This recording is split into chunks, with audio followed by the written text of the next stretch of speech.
Hello there everyone, welcome back for some more BioShock Survivor No Vita-Chamber.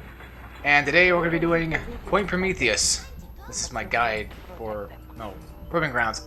I told myself what it was like 5 minutes ago and I'm like, no, it's not Point Prometheus, it's Proving Grounds. And then here I am screwing it up, so we're not going to do this again. I can restart the commentary now, but you guys understand what's going on. Basically, we're getting real close to the end of the game. This is the last level, actually.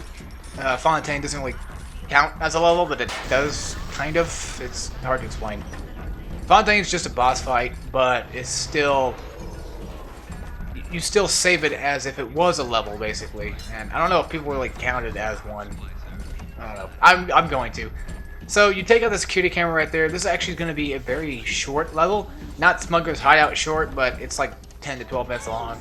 This will be an easy one. All you gotta do is gather like 3 different bodies and take down a Big Daddy, and you're pretty much good to go. That's pretty much the effort of this entire level right there in a nutshell. Yeah, see, like, you walk around with a Big Daddy suit, and enemies just, they don't care. They just don't want to fight you because they think you're an actual Big Daddy, which is really interesting. Another thing I kind of find funny is I'm walking around carrying a wrench with my hands sticking out. I always wondered, like, what Jack would actually look like as a Big Daddy. I've never really seen any pictures of that before, but I'm pretty sure that it probably looked pretty funny. Just looking at him without like all the gloves on, all that good stuff, it seems kind of humorous to me, you know? So of course we gotta let the little sister go do her thing, and hold on guys, I'm gonna move my mic up a little bit. Hopefully my computer's fan will not be picked up too much and be annoying. So we're going to go through this very first hallway. We're going to get attacked by a Thugger Splicer, take them out, and there we go. There should be... Oh, goodness. I don't think there's anything to really hack in this room besides a... Yeah, I just break that. I'm like, fuck it. Yeah, there's a security camera. That's what there is. The first room has a security camera. The other rooms will eventually have a security camera and a few turrets. One will actually have a Napalm Turret, and one will have like a machine gun turret and stuff like that. There's really no rocket turret, although that'll be pretty useful, but, you know, hey. This is BioShock we're talking about here. You know, you don't want to be too easy now. So, if you have the security camera, which I definitely highly recommend you do, they'll have security bots helping you and basically aiding you in taking down these idiots. The point of this is to protect the little sister from getting killed. Getting killed. I don't know how many little sisters you can go through, but I've gone through plenty of little sisters before. Say like 2 or 3 in like one go, and nothing really bad's ever happened to me. So, the only thing that's bad that's going to actually happen to me is going to hell. Yeah, that's pretty much it. Yeah. When I was younger, when I was playing this game, and Napalm was like, to lose one is even a sin. I'm like, oh fuck, I guess I'm going to hell now. You know, I'm playing a video game, and then like a video game character died. I'm going to hell for that. If somebody actually goes to hell for killing things in like video games, that's fucked up. That's what that is. Because I've killed plenty of Goombas, and you know, I'm about to say Robotniks, or what do they call it, Badniks? Yeah, I've killed plenty of things in video games in my day, and yeah, I don't think, yeah, yeah. I wonder if there's like a gamer hell, like. If you've killed so many things in video games, you're going to gamer hell or whatever. I don't know. Who knows? I'm just making jokes here, guys. Just trying to, you know, trying to be one of those guys who's trying to find humor and everything. And she is done. Yeah, I actually looked back to make sure she was done or not, and apparently she was. So that's really good. And now we're gonna have a guy running around with the security bot. The security cameras actually do not attack little sisters or you, but turrets do. Does that make any sense? I don't think so. So I hacked the Napalm Turret, which basically burns this asshole. And now there's going to be another body. Usually, always check the bodies to make sure they have proximity mines or anything like that on them, which they usually do. I think there's like 1 or 2 that has proximity mines on it. So I set up a perimeter, or a little bit of a perimeter here. Taking Atlas's advice back in Hephaestus, set up a perimeter, right? So a few of these guys blow up because of my proximity mine, but that's okay. And now, yeah, look how much damage he has already, just because I've hacked so many damn things. They give you plenty of security to do this too, and I accidentally hit a security bot with a dead body. Oops. That's okay. They'll come back. You know how Rapture is. They've got infinite amounts of security bots waiting to run around and kill everything, basically. I wonder what happens to a security bot when you beat the game and you basically leave. Does somebody like rehack them or what? Because when you leave a level, they fall down and they're waiting for you. They're waiting for the master. Actually, they fall down unhacked. Yeah, that's what it is. They fall down unhacked. So I'm sure somebody might hack them or put them back up wherever they are. But man, goddamn, Rapture's just pretty heavy on the kill all, be all kind of deal.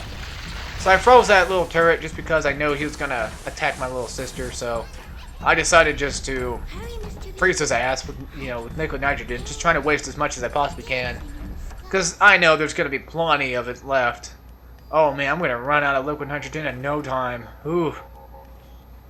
Liquid nitrogen in this game is just scarce as fuck, You gotta get that crap. You gotta need that.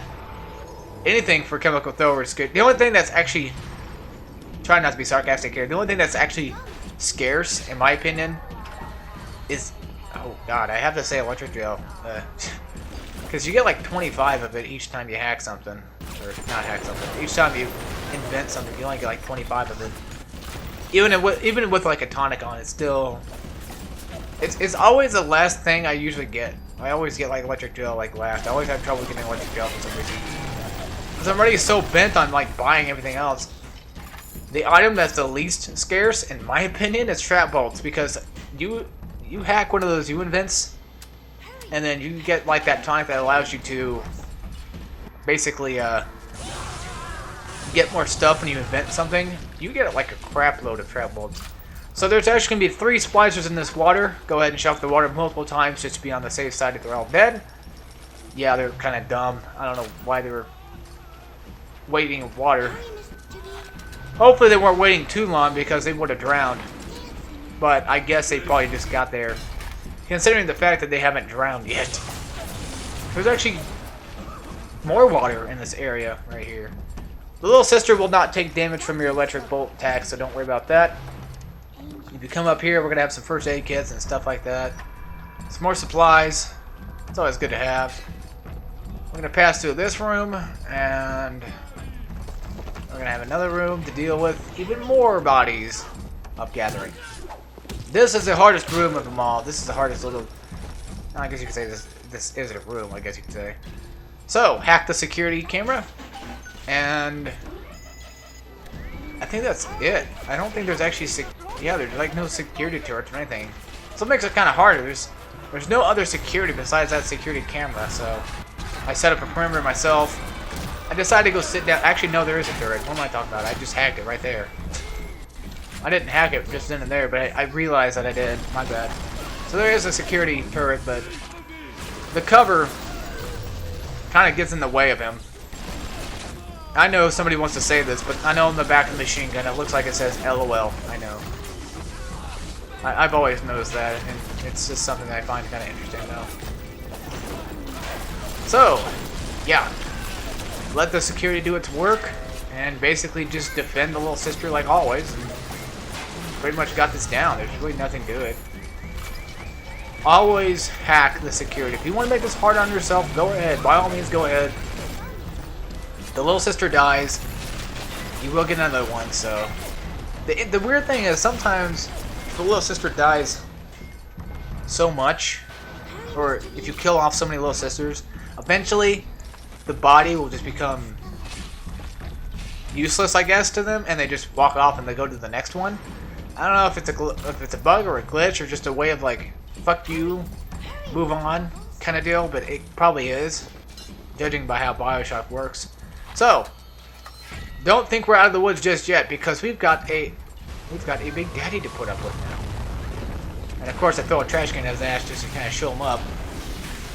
This is a regular bouncer Big Daddy. We've killed elites.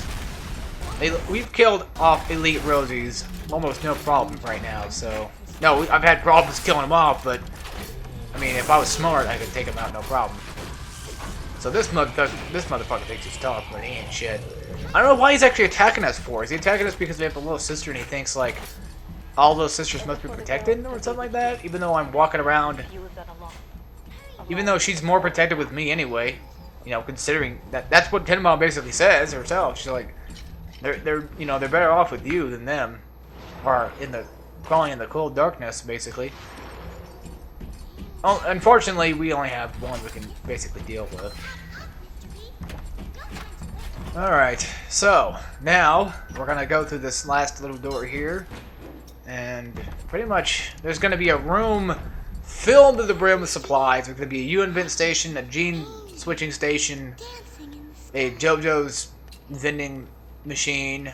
I think there's actually an ammo bandito as well, and there's gonna be a gatherer's garden machine. So if you want to bulk up on supplies while you can, now is the opportunity to do so.